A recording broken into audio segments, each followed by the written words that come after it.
Hey guys, Najaam Lee here, CEO, creative director, image, lifestyle coach, and artist over at najaamlee.com, NL Art and Healing, and welcome to another episode with me.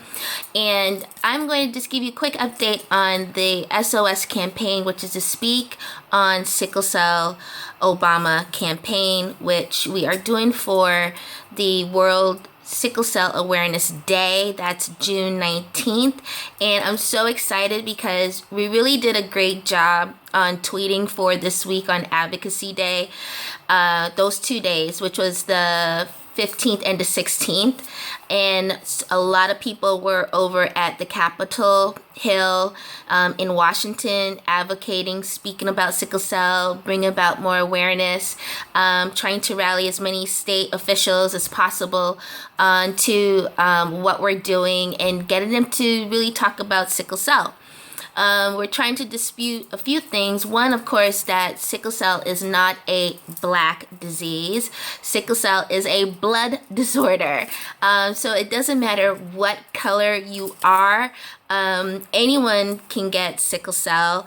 It's not something that you catch by touching someone, or someone kisses you on your cheek or on the lips, or even having sex, or even tongue kissing. It's nothing like that. It's not AIDS.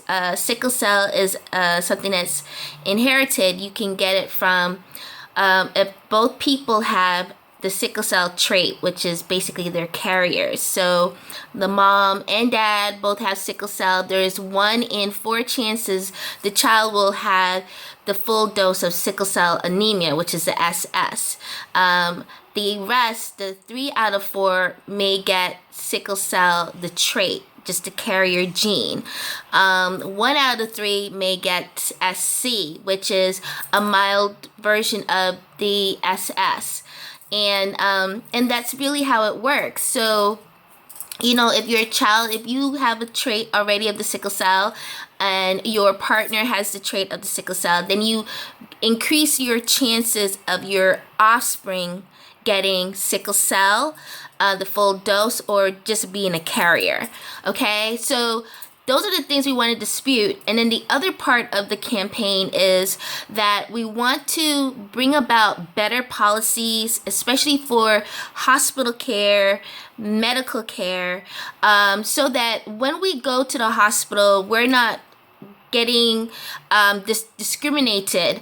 And that is why we want to dispute some of these things, because a lot of times, a lot of people who are colored have sickle cell, and out of that majority you have African Americans with sickle cell, or if you're black. Not all of us are Americans. I claim myself not American, but a lot of us that are black or of color may tend to have sickle cell. And so when you go into the emergency room or are admitted into the hospital, a lot of times the bedside care that you should be getting like everybody else, we don't get it.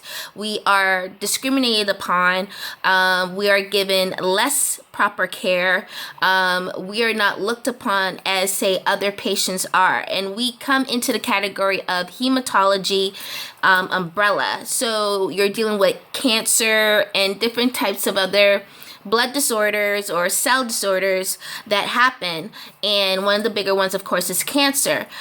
So we come under that umbrella, and there is a difference in care from a cancer patient than a sickler, one with sickle cell, and we need to change that. The other thing we need to do is put in policies where when we come in as a sickle cell patient, all hospitals need to know how to care for a sickle cell patient. Why? Because the demographics are bigger now, and we don't just live in metropolitan cities such as New York or California, like Los Angeles or Boston or Miami.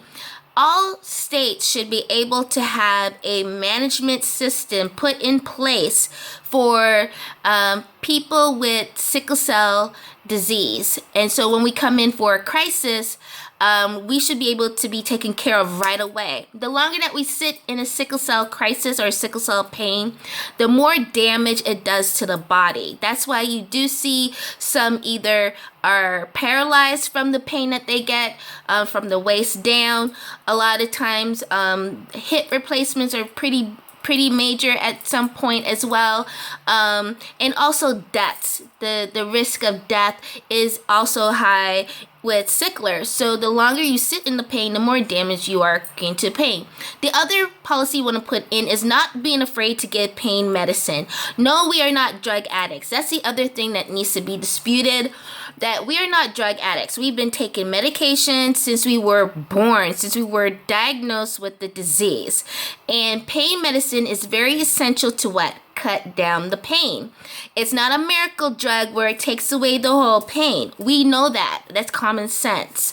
But medicine is used in order to create function, right? And to dispel a lot of the pain so that we can have some sort of life than going around in pain. And it's really sad to see how doctors, as soon as they hear the word sickle cell, go into frantic, oh, we can't give them too much medicine. We can't get them. Are you crazy? You just make us sit in more pain. Why does then the person with cancer who's in a lot of pain are able to get their medicine, and we who have sickle cell are not able to get the medicine that we really need or we really require?